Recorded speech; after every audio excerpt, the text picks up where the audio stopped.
इस धरती पर कुछ जगहें आपको बुलाती हैं। वो हवा में फुसफुसाती हैं, कुछ नया, कुछ गहरा खोजने का मीठा न्योता देती है। रवांडा उनमें से एक जगह है। यह एक ऐसा नाम है जो बहुतों के लिए एक मुश्किल अतीत की तस्वीरें सामने ला सकता है। लेकिन इस देश को सिर्फ इसके इतिहास से परिभाषित करना, इसके आज के जीवंत और समृद्ध स्वरूप को खो देना है।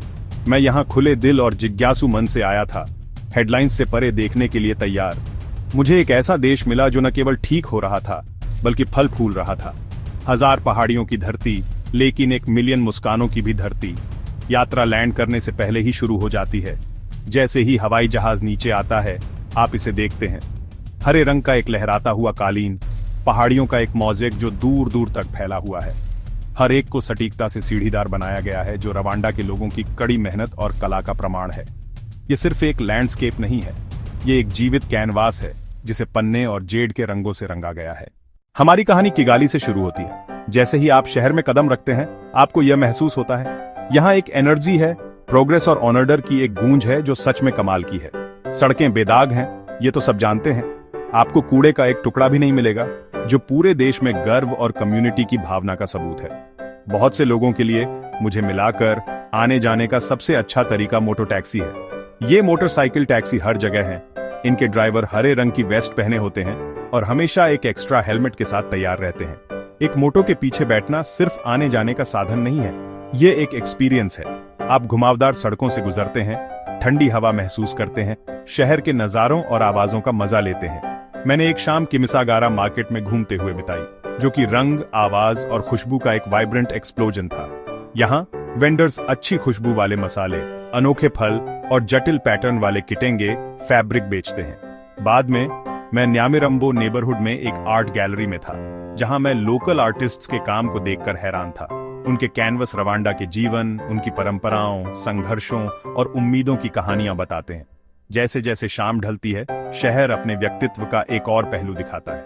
किगाली की पहाड़ियां जगमगा उठती हैं, जिससे अंधेरे आसमान में टिमटिमाती रोशनी का एक शानदार तारामंडल बन जाता है। मुझे शहर के ऊपर एक छोटी सी रूफटॉप जगह मिली, जहां मैंने ब्रोशे और तले हुए प्लांटेन्स का एक सिंपल मील एंजॉय किया। मैंने अपने नीचे शहर को सांस लेते हुए देखा, एक शांत और समृद्ध दृश्य। रवांडा के प्रेजेंट को सही से समझने के लिए हमें उसके पास्ट को रिस्पेक्टफुली जानना होगा। किगाली जेनोसाइड मेमोरियल जाना आसान नहीं है, पर जरूरी है। ये बहुत दुख की जगह है, पर एजुकेशन और पावरफुल यादों की भी जगह है। जैसे ही आप एग्जीबिशन में जाते हैं, आपको उस हिस्ट्री के बारे में बताया जाता है जिससे 1994 में टुटिस के खिलाफ जेनोसाइड हुआ था। सबसे दुखद सेक्शंस में से एक है बच्चों का कमरा, जिसमें फोटोज और छोटी पट्टिकाएं हैं जो उनके पसंदीदा भोजन, उनके आखिरी शब्द, उनके सिंपल और इनोसेंट सपनों के बारे में बताती हैं। इस जगह से गुजरना नामुमकिन है, बिना बदले हुए। ये स्टैटिस्टिक्स के एनोनिमिटी को हटाता है और इंडिविजुअल सोल्स को रिवील करता है। पर्सनल स्टोरीज, फैमिलीज, फ्यूचर जो चुरा लिए गए थे। पर कहानी दुख के साथ खत्म नहीं होती। मेमोरियल का मैसेज रेजिलिएशन है। ये रवांडा के रिकंसिलिएशन और यूनिटी के रास्ते का सबूत है। आखिरी एग्जीबिशंस में रीबिल्डिंग दिखाई गई है। सर्वाइवर्स ने माफ करने की हिम्मत पाई, गुनहगारों ने रिडेम्पशन चाहा। एक ऐसी कौम जिसने डिवीजन पर यूनिटी को चुना, रिवेंज पर काल्मी को। शहर को पीछे छोड़ते हुए सड़क ऊपर चढ़ने लगती है, उत्तर पश्चिम की ओर विरुंगा पहाड़ों की ओर बढ़ती है। हवा ताजा होती जाती है और नजारा और भी शानदार होता जाता है। हम ज्वालामुखी राष्ट्रीय उद्यान की ओर बढ़ रहे हैं, जहां रवांडा की सीमा युगांडा और कांगो लोकतांत्रिक गणराज्य से मिलती है। ज्वालामुखियों की यह श्रृंखला पृथ्वी से शानदार ढंग से ऊपर उठती है। यह एक प्राचीन, पुराना और जंगली लैंडस्केप है। यह पार्क पहाड़ी गोरिल्ला का घर होने के लिए प्रसिद्ध है और यह महान प्राइमेटोलॉजिस्ट डियान फॉसी का रिसर्च बेस था। आप उनके पुराने रिसर्च स्टेशन, कारिसौके और उनके अंतिम विश्राम स्थल तक भी चल सकते हैं। वहां खड़े होकर बड़े हागेनिया ट्रीजों और जंगल की भयानक काल्मी के बीच आप उनके जुनून और बलिदान के लिए गहरा सम्मान महसूस करते हैं। लेकिन पार्क सिर्फ गोरिल्ला से कहीं ज्यादा है। ये जीवन से भरा एक समृद्ध इकोसिस्टम है। ये पार्क गोल्डन मंकी का भी घर है, जो चमकदार नारंगी सुनहरे फर वाला एक जीवंत और चंचल प्राइमेट है। अपनी हाइक की तैयारी करते हुए आप जंगल के किनारे पर बने केबिन में रुकते हैं, जहां से ज्वालामुखी की चोटियों के शानदार नजारे दिखते हैं। सुबह सुबह जंगल की आवाजें शुरू हो जाती हैं। यहाँ का अनुभव स्थानीय समुदाय से गहराई से जुड़ा हुआ है। कई पार्क रेंजर और ट्रैकर आसपास के गांवों से हैं। कुछ तो पुराने शिकारी भी हैं जो अब गोरिल्ला के सबसे समर्पित संरक्षक हैं। जंगल के बारे में उनका ज्ञान गहरा और अंतरंग है। वे जंगल के संकेतों को एक किताब की तरह पढ़ते हैं। एक मुड़ी हुई टहनी, बांस का एक फेंका हुआ टुकड़ा, कीचड़ में एक हल्की सी छाप। दिन सूरज निकलने से पहले शुरू होता है। सुबह की ताजी हवा में एक साफ साफ एक्साइटमेंट है, क्योंकि हम पार्क हेडक्वार्टर में इकट्ठा होते हैं। हमें गोरिल्ला के एक खास परिवार के साथ रखा जाता है और हमारे मैन गाइड हमें एक ब्रीफिंग देते हैं। वो रूल्स बताते हैं। 7 मीटर की दूरी, धीमी आवाज, फ्लैश फोटोग्राफी नहीं। ये सिर्फ हमारी सेफ्टी के लिए रूल्स नहीं है, बल्कि गोरिल्ला के भले के लिए भी है। हमारे छोटे ग्रुप के साथ हम घने और रहस्यमय जंगल में अपने ट्रैकर्स के पीछे चलते हैं। ट्रैक खुद एक एडवेंचर है। यहाँ कोई पक्की पगडंडी नहीं है। हम अपने गाइडों के पीछे चलते हैं, जो घनी झाड़ियों के बीच रास्ता बनाते हैं। हम कीचड़ वाली खड़ी ढलानों पर चढ़ते हैं, सहारे के लिए लताओं और बांस के तनों को पकड़ते हैं। जंगल हमारे चारों ओर जिंदा है। हमारे ट्रैकर्स लगातार बात कर रहे हैं, जंगल के हल्के संकेतों को समझ रहे हैं। फिर मेन ट्रैकर से एक सिग्नल मिलता है, एक शांत फुसफुसाहट। वो यही है। हम अपने बैकपैक्स और डंडे नीचे रखते हैं और सिर्फ अपने कैमरों के साथ आगे बढ़ते हैं, और फिर हम उन्हें देखते हैं। पहली झलक, सच कहूं तो बस अमेजिंग है। एक यंग गोरिल्ला पत्तियों के बीच खुशी से खेलता है, जबकि एक मां कालमी से अपने बच्चे को ग्रूम करती है। और फिर सिल्वरबैक, वो बहुत बड़ा है, प्योर ताकत और शांत अथॉरिटी का एक शानदार क्रीचर। वो हमें अपनी समझदार और इमोशनल आंखों से देखता है, हमारी मौजूदगी को परखता है। कोई गुस्सा नहीं है, बस एक शांत जिज्ञासा है। ऐसे पावरफुल और जेंटल प्राणी की मौजूदगी में होना एक विनम्र अनुभव है। अगले 1 घंटे के लिए हम बस उनकी दुनिया में रहते हैं। ये सबसे मैजिकल घंटा है जिसकी आप कल्पना कर सकते हैं। हम उन्हें खाते, खेलते और एक दूसरे से बातचीत करते हुए देखते हैं।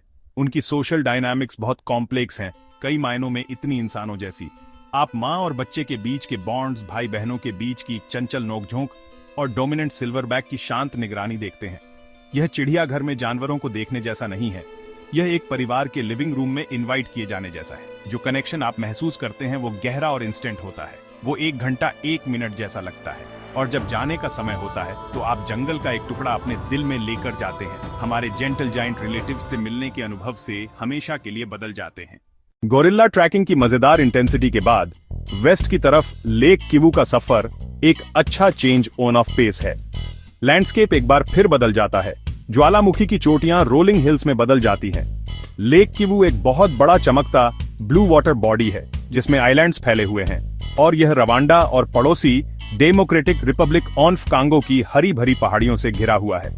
रवांडा साइड की मेन टाउन गिसेनी है, जिसे अब ऑफिशियली रुबाबू के नाम से जाना जाता है। इसमें एक प्यारा, लगभग रिजॉर्ट जैसा फील है, जिसमें रेतीले बीच, लेक फ्रंट होटल और नारियल के पेड़ हवा में झूलते रहते हैं। मैंने अपने दिन यहाँ बस किनारे पर टहलते हुए लोकल मछुआरों को अपनी ट्रेडिशनल लकड़ी की कैनो तैयार करते हुए देखा। शाम को वे इसामबाजा, एक छोटी लोकल मछली पकड़ने निकलते हैं। वे एक साथ पैडल मारते हैं। उनकी आवाजें एक रिदमिक गाने में मिल जाती हैं जो पानी पर गूंजती हैं। ये एक टाइमलेस सीन है, एक खूबसूरत ट्रेडिशन जो लोगों को उस लेक से जोड़ती है जो उन्हें पालता है। लेक को एक्सपीरियंस करने का एक बेस्ट तरीका पानी में बाहर निकलना है। मैंने पास के कुछ आइलैंड्स को एक्सप्लोर करने के लिए 1 दिन के लिए एक स्मॉल बोट किराए पर ली। हम क्रिस्टल क्लियर सरफेस पर ग्लाइड किए। पानी इतना साफ था कि आप नीचे की चट्टानें देख सकते थे। हम नेपोलियन आइलैंड से गुजरे, जो अपनी फ्रूट बैट कॉलोनी के लिए फेमस है, और हमने ताजे पानी में तैरने के लिए एक छोटे बिना आबादी वाले आइलैंड पर रुके। इस रीजन की कई दूसरी लेक्स के उलट किवू में हिप्पोस और क्रोकोडाइल नहीं है, जिससे यह तैरने के लिए पूरी तरह से सेफ है। उस विशाल और खूबसूरत लेक के बीच में तैरना मेरे चारों ओर हरी पहाड़ियों के साथ प्योर और एनाल्टर्ड काल्मी का एक पल था। लेक किवू अपनी शांत सतह के नीचे एक साइंटिफिक क्यूरियोसिटी भी रखता है। लेक में बड़ी मात्रा में घुली हुई मीथेन गैस और कार्बन डाइऑक्साइड है, जबकि यह एक पोटेंशियल डेंजर है। रवांडा इसे एक अवसर में बदल रहा है। उन्होंने एक इनोवेटिव पावर प्लांट बनाया है जो देश के लिए बिजली बनाने के लिए मीथेन गैस को सावधानी से निकालता है। ये रवांडा के इंजेन्युइटी का एक रिमार्केबल एग्जाम्पल है, जो एक ऐसा सॉल्यूशन ढूंढ रहा है जो एक रिस्क को कम करता है और सस्टेनेबल एनर्जी प्रोवाइड करता है। किवू झील के शांत पानी से हमारी यात्रा हमें दक्षिण में न्युंगवे वन राष्ट्रीय उद्यान तक ले जाती है। अफ्रीका के सबसे पुराने बारिश के जंगलों में से एक, जो पिछली हिमयुग से बचा हुआ है। न्युंगवे में कदम रखना समय में पीछे जाने जैसा है।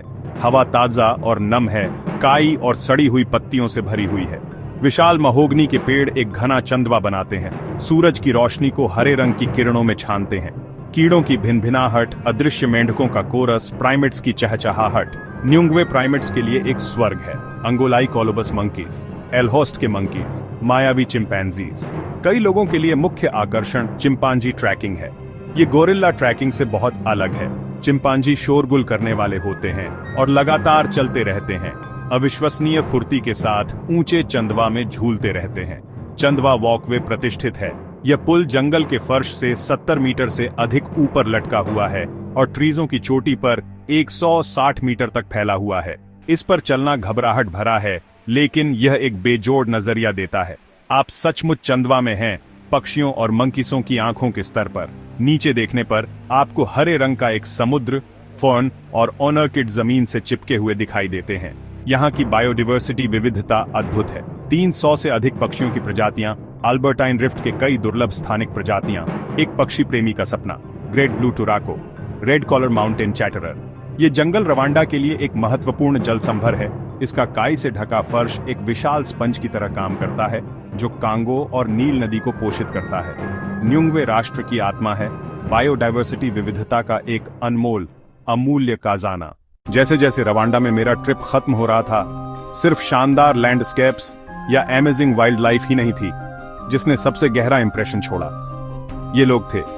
रवांडन स्पिरिट कुछ ऐसी है जो आपको हर इंटरेक्शन में फील होती है। मेरी सबसे यादगार मुलाकातों में से एक न्यांगवे के पास एक छोटे से गांव में वॉक के दौरान हुई। मैं एक लेडी से मिला जिसका नाम एलियन था। वो अपने छोटे से कॉफी फार्म की देखभाल कर रही थी।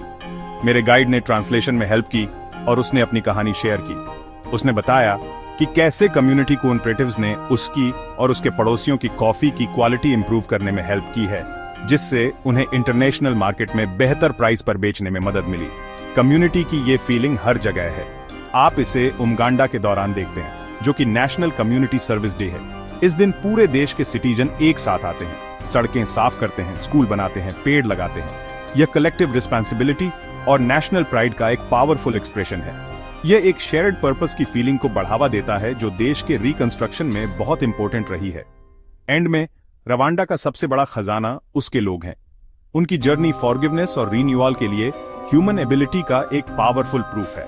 वे अपने पास्ट को भूले नहीं हैं, लेकिन उन्होंने उसे खुद को डिफाइन करने से मना कर दिया है।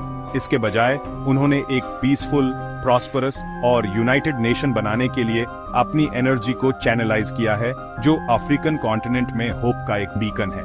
आपको यहाँ जो स्माइल्स मिलती हैं वे जेन्युइन हैं, वेलकम वार्म है और ऑप्टिमिज्म की फीलिंग कंटेजियस है। रवांडा में ट्रेवल करना, इंस्पायर होना है, ये ह्यूमैनिटी में आपके फेथ को वापस लाता है।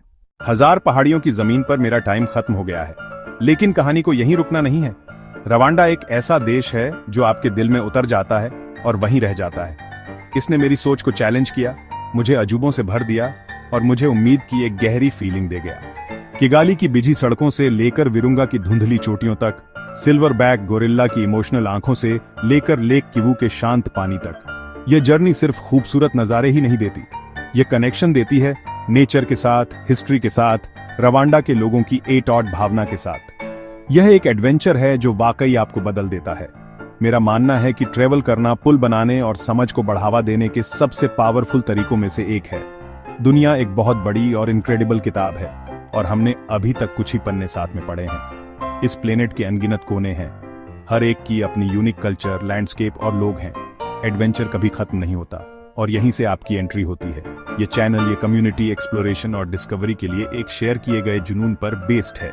मैं जानना चाहता हूं कि आपको क्या लगता है कि हमें आगे कहां जाना चाहिए। दुनिया के किस कोने ने आपकी इमेजिनेशन को कैप्चर किया है? कोई कल्चर है जिसमें आपकी दिलचस्पी है, कोई लैंडस्केप है जिसे आप देखने का सपना देखते हैं, या कोई कहानी है जो आपको लगता है कि दुनिया को सुनने की जरूरत है? अपने सजेशन के साथ नीचे कमेंट करें। आपके आइडिया हमारे अगले बड़े एडवेंचर को शेप देने में हेल्प करेंगे। अगर रवांडा की इस जर्नी ने आपको इंस्पायर किया है, अगर इसने आपकी क्यूरियोसिटी जगाई है या आपके दिल को छुआ है, तो इसे दुनिया के साथ शेयर करने में हमारी हेल्प करें।